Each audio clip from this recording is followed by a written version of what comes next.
నమస్తే, welcome to 99 TV health. Present సిచ్యువేషన్‌లో ఉమెన్‌కి ప్రెగ్నెన్సీ స్టార్ట్ అయిన దగ్గర నుంచి డెలివరీ వరకు ఎన్నో సమస్యలు. అసలు ప్రెగ్నెంట్ అవ్వడానికే చాలా సమస్యలు ఫేస్ చేస్తున్నారు. PCOD, PCOS, after that IVF. ఈ సిచ్యువేషన్స్ ఎందుకు పెరుగుతున్నాయో తెలియనటువంటి పరిస్థితుల్లో ఒక ఆశాకిరణంలా కనిపిస్తున్నారు ఒక గ్రేట్ డాక్టర్స్.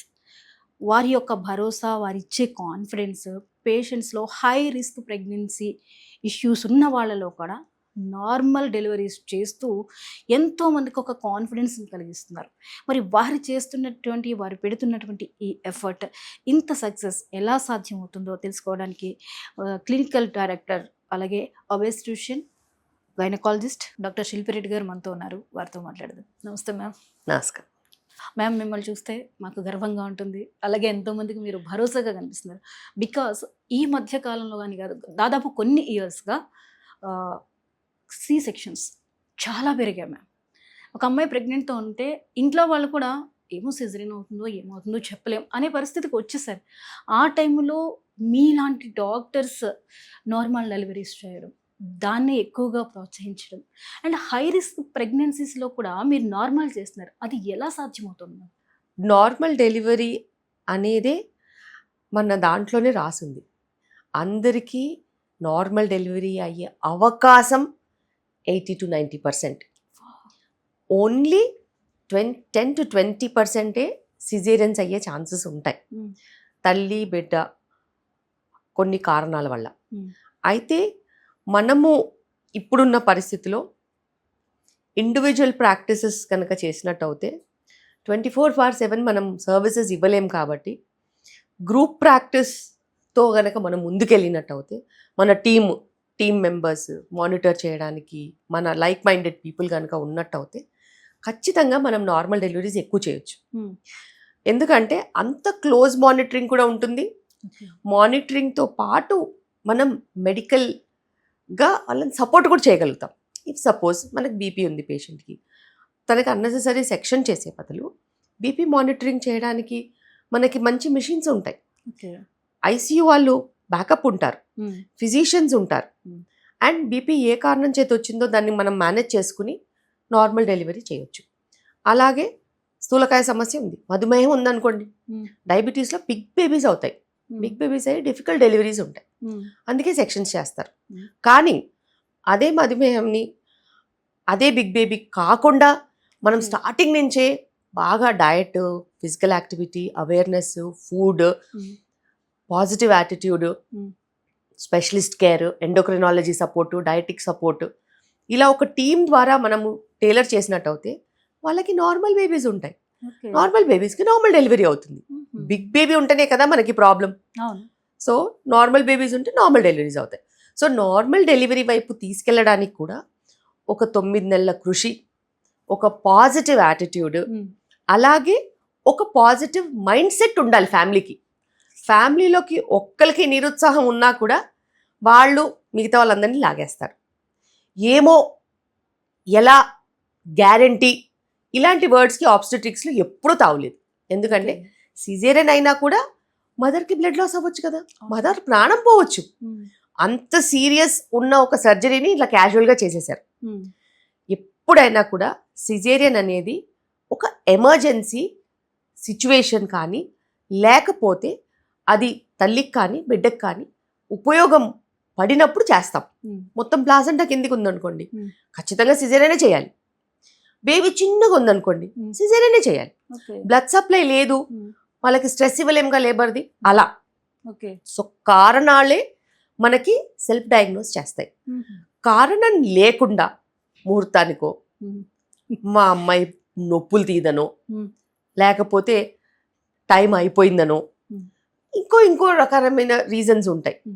మంచి రోజనో, లేకపోతే నాకు భయం వేస్తుందనో, నొప్పి నొప్పి నొప్పి రాని నొప్పి ఆలోచించుకోవడం ఏంటి? లేబర్ పెయిన్ ఎవరికి రాలేదు ఇంకా, అంతలోనే వాళ్ళకి దాని గురించి ఎలా తెలుస్తుంది? అది బాగుంటుందని ఎలా తెలుస్తుంది? దానివల్ల వీళ్ళకి నష్టమవుతుందని ఎలా తెలుస్తుంది? బేబీకి నష్టమవుతుందని ఎలా తెలుస్తుంది? ఈమె టాలరేట్ చేయదని ఎలా తెలుస్తుంది? చెప్పండి. ఇప్పుడు మనము ఒక దారిలో వెళ్తున్నాం, ఒక ముళ్ళు గుచ్చుకుంది, ఒక పక్కన కూర్చుని ఏడ్చేది ఏడుస్తాము, ముళ్ళు అయితే తీస్తామా లేదా? తీయాలి. ముళ్ళు తీయకుండా అక్కడ ముళ్ళుంది, అక్కడ ముళ్ళుంది, అక్కడ ముళ్ళుంది అని ఇక్కడ అరుస్తామా? ఆబ్వియస్లీ గుచ్చుకొని ముళ్ళుకి ఎవరైనా నొప్పి ఆలోచించి బాధపడతారా? మరి ఎందుకు డెలివరీకి అలా చేస్తున్నారు? సో ఇదంతా కూడాను మనం ఆలోచించే విధానం. మనం ఆలోచించే విధానంలోనే అన్నిటికీ సొల్యూషన్స్ ఉన్నాయి. ఇప్పుడు పబ్లిక్కి అదొక కామన్ యాటిట్యూడ్ అయిపోయింది. లేనిది ఆలోచించడము, ఉన్నవి పట్టించుకోకపోవడం. నీ లైఫ్లో ఏదైనా సమస్యలు ఉంటే దాన్ని ఫైట్ చేయాలి, క్లియర్ చేసుకోవాలి, రెక్టిఫై చేసుకోవాలి అండ్ ముందుకెళ్ళాలి.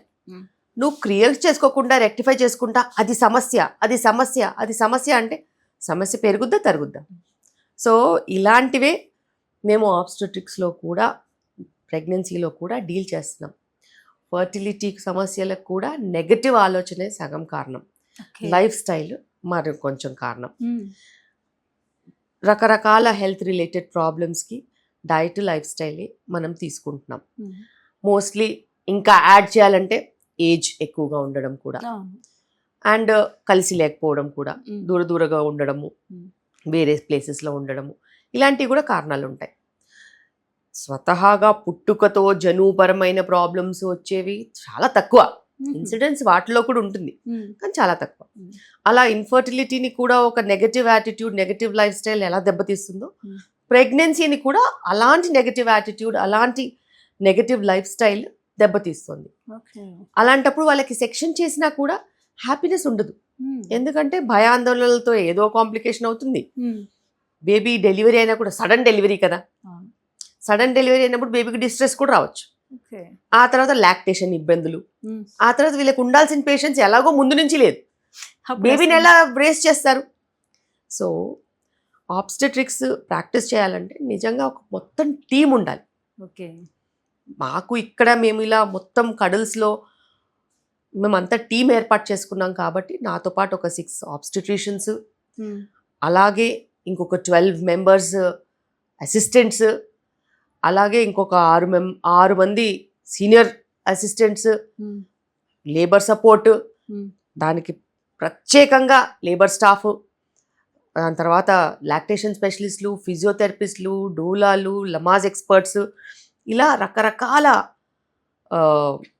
ఎక్స్పర్ట్స్ మా అందరికీ సపోర్ట్ కింద ఉంటారు. అలాగే ఇవన్నీ కాకుండా మళ్ళీ extra team, physicians team, endocrinology team, వీళ్ళందరూ బేసిక్గా మాకు అవసరం. క్రిటికల్ కేర్ టీం, వీళ్ళు లేనిది, ఒక మంచి పవర్ఫుల్ అనెస్థీషియా టీం లేనిది మనం ఏం చేయలేము. సో ఇన్ని ఫెసిలిటీస్ ఒకే దగ్గర అన్ని రకాలుగా మనం సమకూర్చుకోవాలి కాబట్టి, అందరి వల్ల అది కాదు కాబట్టి 24/7 ఎవరు సర్వీసెస్ ఇవ్వలేరు కాబట్టి పేషెంట్స్ అడగగానే చాలాసార్లు గైనకాలజిస్ట్లు అయినా కూడా ఓకే చేస్తామని చెప్తారు. అదే మా దగ్గర ఫుల్ ఫ్లెడ్జ్ సపోర్ట్ ఉంది కాబట్టి వాళ్ళు ఒకవేళ అడిగినా కూడా ఈ సమస్య ఏంటి, డేనా, టైమా, లేకపోతే భయమా, దానికి అనుగుణంగా మేము సొల్యూషన్స్ ఇస్తాం. అంతే తప్పితే మీరు సర్జరీ చేసుకోవాలి అంత నీడ్, ఎమర్జెన్సీ, క్రిటికాలిటీ లేకుండా చూసుకుంటాం. ఓకే మ్యామ్, ఈ ప్రజెంట్ పీసీఓఎస్ ఇవి ఎందుకు ఎక్కువగా వినిపిస్తున్నాయి? గతంలో మనం కొన్ని ఇయర్స్ బ్యాక్ అమ్మమ్మల కాలంలో మనం వినలేదా, లేదా ఎందుకు అంత ఇంక్రీజ్ అవుతున్నాయి? దానికి కారణం ఏంటంటారు? ఎప్పుడైనా కానీ బ్యాలెన్స్డ్ డైట్ అనేది ఉంటుంది. డైట్ ఎక్కువ ఉండొద్దు, తక్కువ ఉండొద్దు. వర్క్, ఫిజికల్ వర్క్ ఎక్కువ ఉండొద్దు, తక్కువ ఉండొద్దు. మెటబాలిజం, మన బాడీ తీసుకునే డైజెషన్ కానీ, క్యాలరీ బర్నింగ్ కానీ, బ్యాలెన్సింగ్ కానీ ఎక్కువ ఉండొద్దు, తక్కువ ఉండొద్దు. సో అతివృష్టి, అనావృష్టి అంటారు. పాతకాలంలో ఏమయ్యేదంటే ఏజ్ తక్కువగా ఉన్నప్పుడే పెళ్ళిళ్ళు అయిపోయాయి, లీన్గా ఉండేవాళ్ళు. న్యూట్రిషన్ అనేది ఆల్మోస్ట్ ఇంకా మాల్ న్యూట్రిషన్ అనే చెప్పుకోవాలి. కానీ వాళ్ళ మెటబాలిజం చాలా హైగా ఉండేది, ఎందుకంటే బాగా పనిచేసేవాళ్ళు. So when you're working you have good muscle, fat stores చాలా తక్కువ ఉండేవి. అండ్ నువ్వు వర్క్ చేస్తున్నప్పుడు నీ ఇన్సులిన్ సెన్సిటివిటీ బ్రహ్మాండంగా ఉంటుంది. యంగ్గా ఉన్నప్పుడు నీకు ఎక్కువ ఫ్యాట్ లేనప్పుడు obviously you are the best of your reproductive function. ఇప్పుడు ఆల్రెడీ మనకి చైల్డ్హుడ్ ఒబేసిటీ చూస్తున్నాం, అవును. ఓవర్ ఫీడింగ్ చూస్తున్నాం. ఉమ్, ఓవర్ ఫీడింగ్ కంటే మాల్ నరిష్మెంట్ కూడా చెప్పుకోవచ్చు. ఉమ్, అప్పుడు ఎనర్జీ తక్కువ తినేవాళ్ళు, క్యాలరీస్. ఉమ్, ఇప్పుడు క్యాలరీస్ ఎక్కువ తింటున్నారు ఉమ్, అండ్ బ్యాలెన్స్ ఉండట్లా. ఉమ్, ప్రోటీన్ తక్కువ, కార్బ్స్ ఎక్కువ, and out side food, Hmm. Chemicals, additives, colours, ఇంకా రకరకాలవన్నీ అందులో ప్రిజర్వేటివ్స్, ఉమ్, ఫర్టిలైజర్స్, ఇలా రకరకాలవి ఉంటున్నాయి, హార్మోన్స్. ఇవన్నీ ఒక నెగటివ్ ఇంపాక్ట్ చేస్తే ఓవర్ ఫీడింగ్, వర్క్ తక్కువగా ఇవ్వడం, ఉమ్, అపురూపంగా పెంచుతున్నారు పిల్లల్ని, ఏ పని చెప్పకుండా. Hmm. ఆఖరికి స్పోర్ట్స్లో కూడా వేయట్లేదు, ఎందుకంటే ఉండట్లేదు. టైంని స్టడీస్లో డైవర్ట్ చేయడానికి. కరెక్ట్. నువ్వు ఎర్లీ రీప్రొడక్టివ్ ఫంక్షన్ అయ్యే టైంకి ఉమ్, నువ్వు ఏ 10th క్లాస్లో, 11th క్లాస్లో, 12th క్లాస్లోనూ ఉంటావు.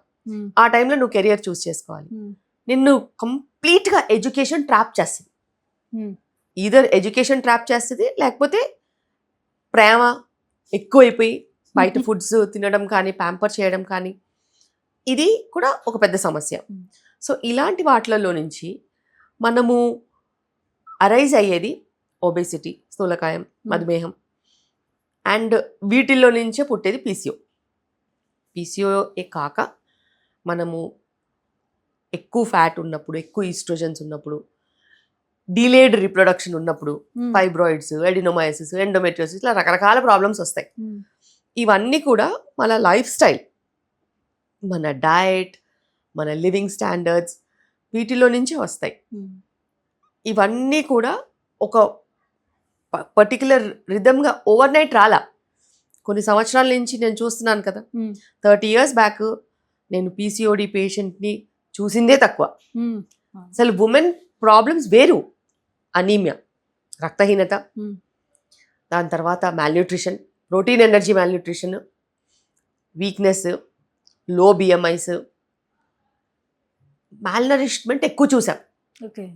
ఇప్పుడు పీసీఓడి, ఒబేసిటీ, ఇన్ఫర్టిలిటీ, ఈ స్పెక్ట్రమ్ చూస్తున్నాం. మిగతా గైనకలాజికల్ ప్రాబ్లమ్స్ అన్ని చూస్తున్నాం. ఇవన్నీ కూడా over a period of time మెల్లిగా ఇవాల్వ్ అయ్యాయి. ఉమ్, నేను ఎప్పుడు ఒక మాట చెప్తాను, ఉమెన్కి ఎడ్యుకేషన్, ఎంపవర్మెంట్, సెల్ఫ్ కేర్ ఇచ్చినప్పుడు women are not using that in the right direction.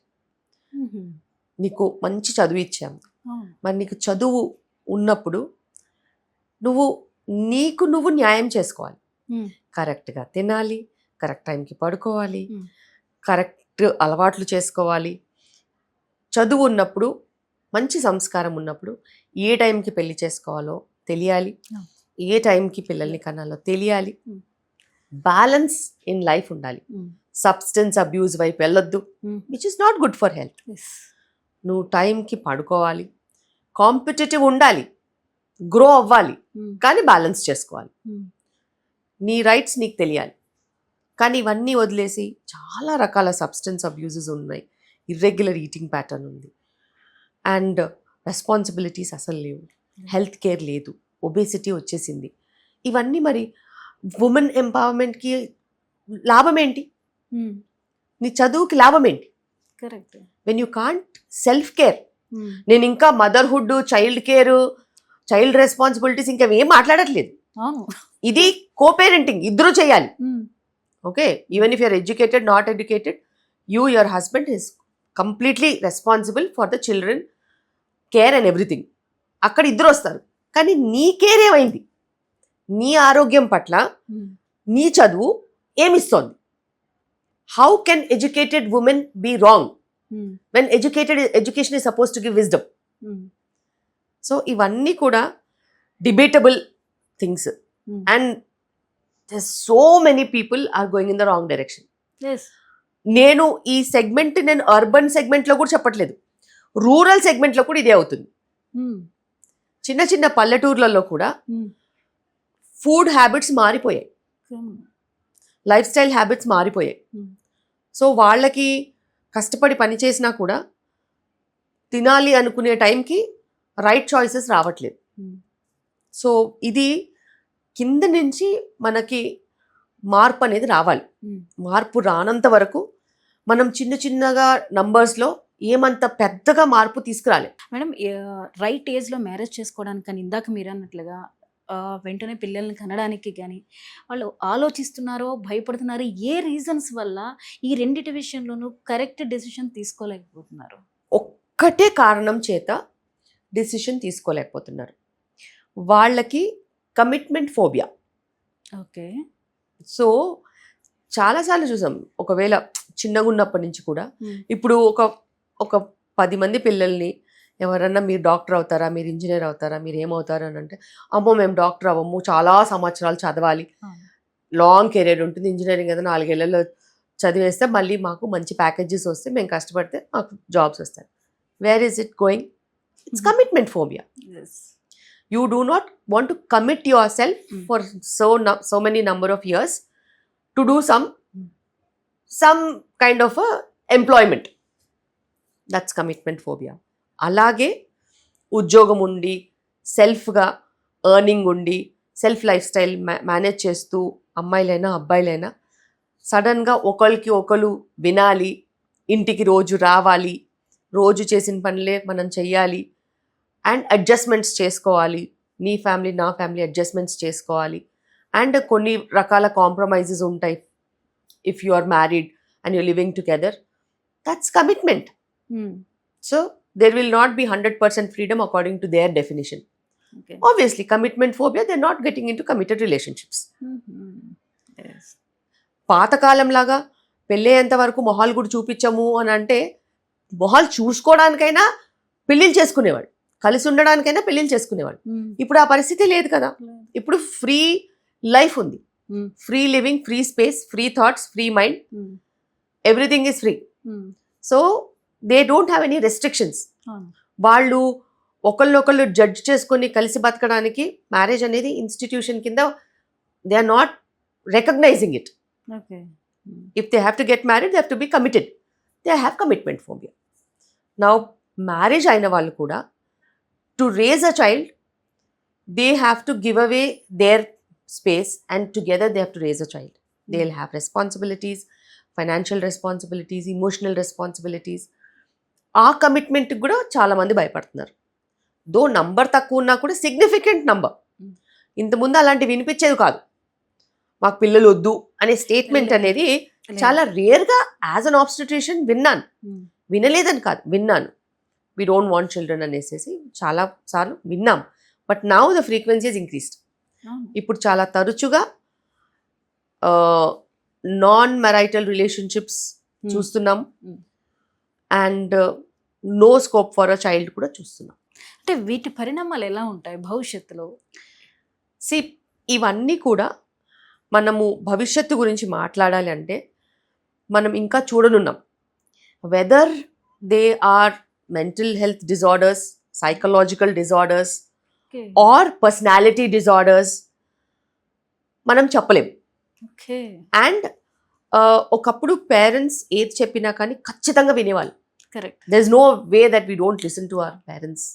As a child, they are our governing authority. They used to give us directions. కానీ ఇప్పుడున్న పరిస్థితిలో మేబీ ఎర్లీ ఫైనాన్షియల్ ఇండిపెండెన్సో లేకపోతే సెల్ఫ్ సఫిషియన్సీయో ఎడ్యుకేషనో, కానీ పేరెంట్స్కి ఆ age group పిల్లలు సే 18, 20, 22, 24, 26 years ఎవరు వినట్లేదు. మరి విననప్పుడు they have their own decisions to make. So అందుకే అంత స్ట్రాంగ్ డెసిషన్స్ కూడా వాళ్ళు చేస్తున్నారు. అండ్ అనదర్ ఆస్పెక్ట్ కూడా ఉంది. For every such decision of not planning marriage or not having a child, now the psychologists are telling that there have some or the other instance of childhood trauma. They have witnessed some kind of a childhood trauma where they don't want to be into relationships that are abusive, relationships which have been difficult, relationships that have constant struggle. So వాళ్ళ fear సైకోసిస్ వాళ్ళకు ఉంటుంది. They don't want into anything that will give them problems. So అట్లా childhood trauma నుంచి కూడా evolve అయిన associations, situations ఉండొచ్చు. So అన్నిటికీ కారణాలు ఉంటాయి, దీనికి కూడా ఒక కారణం ఉంటుంది. అయితే ఎవరిది వాళ్ళకే తెలుస్తుంది కారణం. ముందు ముందు అనలైసిస్ చేస్తే తప్పితే మనకు తెలియదు. ప్రీవియస్ జనరేషన్ 13 or 14 ఇయర్స్లో మెచ్యూర్ అయ్యేవారు అమ్మాయిలు. ఇప్పుడు జస్ట్ 9 దాటుతున్నారేమో అంతే. 11 years మెచ్యూర్ అయిపోతున్నారు. అంటే ఎర్లీగా అవుతున్నారు. వివాహాలు లేట్‌గా అవుతున్నాయి. ఈ ప్రాసెస్‌లో ఎలాంటి ఇబ్బందులు ఎదురయ్యే ఛాన్సెస్ ఉన్నాయి? ఒకటి, వాళ్ళు ఎర్లీ మెనార్కీ అంటే ఎర్లీగా పీరియడ్ స్టార్ట్ అవుతే జనరల్ వాళ్ళకి అవగాహన ఉండదు, హ్మ్. మెచ్యూరిటీ ఉండదు, హ్మ్. హైజీన్ పట్ల ఇన్ఫర్మేషన్ ఉండదు. హ్మ్. అండ్ ప్రపంచం వాళ్ళ చుట్టూ చాలా డిఫరెంట్, ఇట్స్ అవును. Fast moving world. హ్మ్. వాళ్ళకి వాళ్ళ సేఫ్ జోన్, అన్సేఫ్ జోన్స్ అని తెలియని ఏజ్లో వాళ్ళు ఉంటారు. అయిపోతున్నారు. హ్మ్. సో దానికి రీజన్స్ కూడా ఉన్నాయి. Same inactivity, life style, obesity, high estrogen levels because of high fat, less physical activity, some chemicals, plastics, ఇలా ఎన్నో రకాలవి కారణాలు ఉన్నాయి. Hmm. Foods, life style, environmental influences, ఇట్లా. అలా మనకి ఎర్లీ పీరియడ్ స్టార్ట్ అయినప్పుడు ఎగ్స్ అనేవి స్టార్ట్ అయిపోతూ ఉంటాయి. అవును. So women has a pre set of eggs, hmm. 400-500 ఎగ్సే ఉంటాయి. Hmm. Every month 1 egg, 1 egg, 1 egg అని వెళ్తూ ఉంటే, Hmm. ఇన్ సచ్ కేసెస్ హ్మ్. now if they delay pregnancy, హ్మ్. so their egg count is definitely going to come down. So ఫ్యూచర్లో ప్రెగ్నెన్సీస్కి eggs సరిపోతాయా లేదా, హ్మ్. ఎర్లీగా ప్రెగ్నెన్సీ ప్లాన్ చేసుకోకపోతే, Hmm. now if they plan pregnancy at 35, if you get your periods at 9 years and you plan pregnancy as 35, it's actually like menopause only. ఇంతకు ముందు కాలంలో లేట్గా కూడా ఎందుకు ప్రెగ్నెన్సీస్ వచ్చేవంటే, every time you get pregnant, that means that 9 months your eggs are not touched, your eggs are to yourself. Yeah! Yeah! హ్మ్. Delivery అయిన తర్వాత ఒక సంవత్సరంన్నర నువ్వు బ్రెస్ట్ ఫీడింగ్ ఇస్తే హ్మ్. నీకు పీరియడ్స్ రావు ఆ టైంలో. Hmm. So that time is also no eggs hmm. That are wasted. Hmm. అలా ముగ్గురు నలుగురు పిల్లల్ని కంటే నీ ఎగ్స్ 40-50 వరకు కూడా ఉంటాయి కదా, అవును. నీకు మెనోపాజ్ ఎందుకు వస్తుంది? ఓకే. నీకు ఏజ్ రిలేటెడ్ హ్మ్. క్వాలిటీ ఆఫ్ ఎగ్ ఏమన్నా కొంచెం తగ్గుతుందేమో కానీ కౌంట్ తగ్గదు. హ్మ్. సో పాతకాలంలో అందుకనే daughter use to be pregnant, mother also use to be pregnant అవును. Because she's been repeatedly giving birth. Hmm. Every 1.5 year 2 years she's giving birth. So eggs అనేవి వాళ్ళకి ఆల్మోస్ట్ ఎవర్ లాస్టింగ్ కింద ఉన్నట్టు. Okay. There were people who use to deliver at 50 years also. Hmm. So అలా grand multipara ఉండేది వాళ్ళకి. ఎప్పుడు అసలు egg waste అయిందో లేదు, ఓన్లీ కన్సీవ్ అయ్యారు. ఎగ్ వచ్చిందంటే కన్సీవ్ అయ్యారు అట్లా. మ్యామ్ ఇప్పుడు మీరు చెప్పినట్టుగా 1 year వరకు వాళ్ళకి మళ్ళీ పీరియడ్స్ వచ్చేవి కావు. బట్ ఇప్పుడు ఎందుకని డెలివరీ అయిన 1 monthకే వీళ్ళకి పీరియడ్స్ అనేవి ఎందుకు వస్తున్నాయి? ఏంటి చేంజ్? ఖచ్చితంగా చేంజ్ ఉంది. బికాస్ ఇప్పుడు డెలివరీ అయిన మదర్స్ చాలా యాంగ్షియస్, చాలా impatient. They have so many other things to do around themselves except for the attention that they have to give to the baby. So delivery అయిన తర్వాత if they deliver in the right way, right form, right method, మదర్కి బేబీకి skin to skin contact ఉంటే హ్మ్. మంచిగా హ్మ్. Breast milk అనేది వస్తుంది. మదర్కి స్ట్రెస్ రిలీఫ్ ఉంటే, రిలాక్స్డ్గా ఉంటే, హ్మ్. నో అదర్ ఆల్టర్నేటివ్ ఉంటే Hmm. మిల్క్ 100% వస్తుంది. Okay. There is no way that it is not going to come. Hmm. And it's an endless supply hmm. For years. But nowadays what mothers are having is Hmm. Anxiety. Anxiety అంటే cortisol. Hmm. నేను చేయగలుగుతానని self doubt. Hmm. Self doubt, anxiety, cortisol, negative hormone. Hmm. It will have negative impact on lactation initiation and ongoing feeding కూడా. Okay. And everybody మీరు చూడండి, డబ్బులు ఉన్నాయా లేదా అనవసరం, hmm. They want bed for the baby, they want different clothes for the baby, they want all gadgets for the baby, Hmm. They will have a person to come and give bath to the baby, Hmm.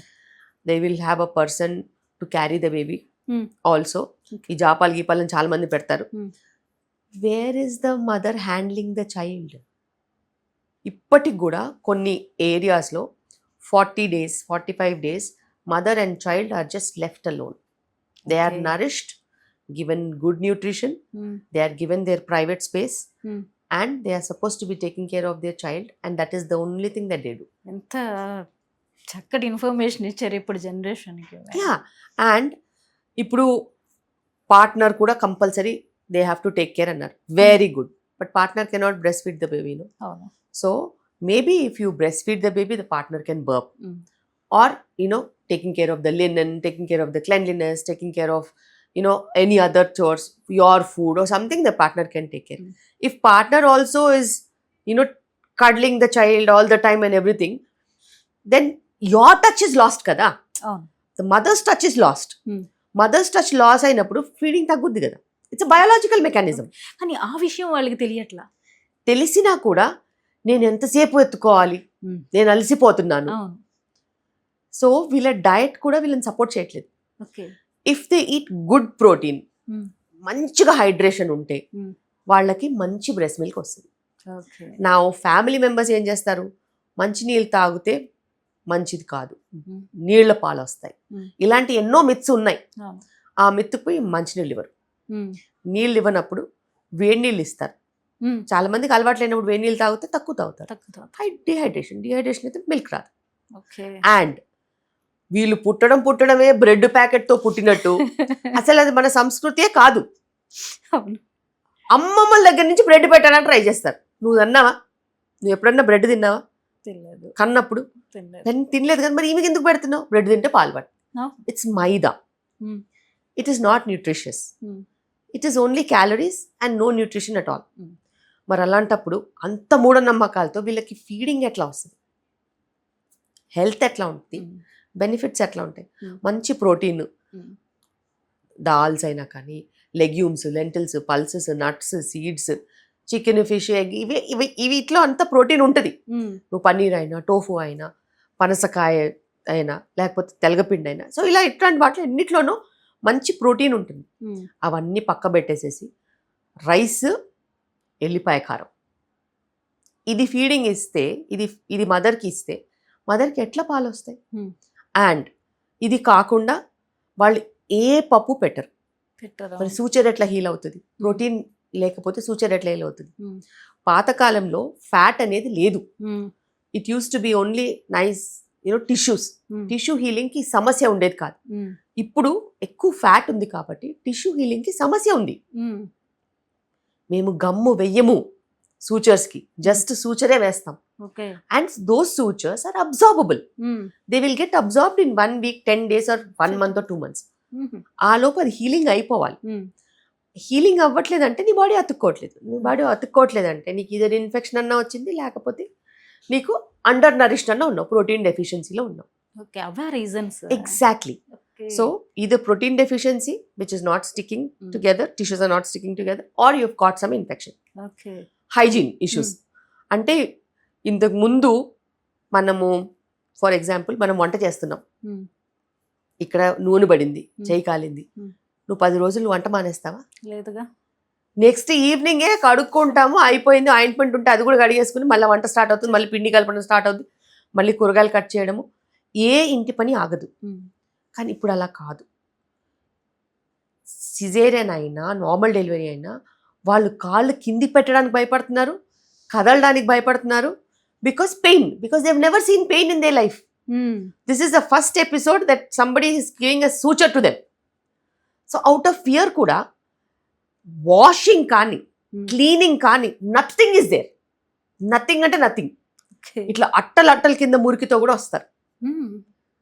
Because నాకు భయం వేస్తుంది. ఎవరో చెప్తారు ఇంట్లో కుట్లు ఊడిపోతాయని, దాన్నే process చేస్తూ ఉంటారు. ఆ ప్రాసెసింగ్లో, ఆ నెగటివ్ థాట్ ప్రాసెసింగ్లో క్లీన్లీనెస్ ఉండదు, ఇన్ఫెక్షన్స్ ఉంటాయి, కుట్లు ఊడిపోతాయి. వీళ్ళు న్యూట్రిషన్ ఇచ్చే బ్యాచే కాదు, అండర్ న్యూట్రిషన్, లాక్టేషన్ ఫెయిలియర్, ఓ ఏడుస్తుంటారు, నాకు పాలు రావట్లేదు, నాకు హీలింగ్ అవ్వట్లేదు, నాతోనే ఎందుకైంది. ఫస్ట్ కామ్ అవ్వు, ఆలోచించు. What has happened with you in the last 1 week? You have not taken water. You have not taken protein diet. You have not maintained cleanliness and hygiene. You have not had a seeds bath. You have never changed your dressing. You have not even taken a bath. 10 days ki bath antar. So they have not even taken a bath. Muriki ekkadikakkade undi. You are only worried. You are more worried about the pain. Painkillers ichina kuda pain killer పనిచేస్తుంది అని నమ్మకం ఉంటేనే pain killer పనిచేస్తుంది. Pain అనే వాళ్ళకి 10 pain killers ఇచ్చినా కూడా pain తగ్గదు. You're only worried about pain, you're handling the baby minimally, feeding రాలేదు, ఏం చేయాలి? మేమేమైనా మిరకిల్ చేస్తామా? ఎంత మంచి sophisticated, educated, high confidence ladies also 1 week after delivery labour లాగా ఉంటారు. No self care, no maintenance, nothing. ఆ కట్టుకొని ఏదో ప్రపంచంలో బతుకుతారు. Why are you like this అంటే they don't have any answer. They are all confused, all harassed by people around them. పాపం husband అయితే ఇంకా బకరా, అటు పిల్లానికి ఏం చేయలేడు, అటు పెద్దవాళ్ళని ఏమనలేడు. ఆమె పరిస్థితి అలా అవుతుంటే వీళ్ళు చూడలేరు. సో అందరి మధ్యలో నలిగిపోతున్నారు.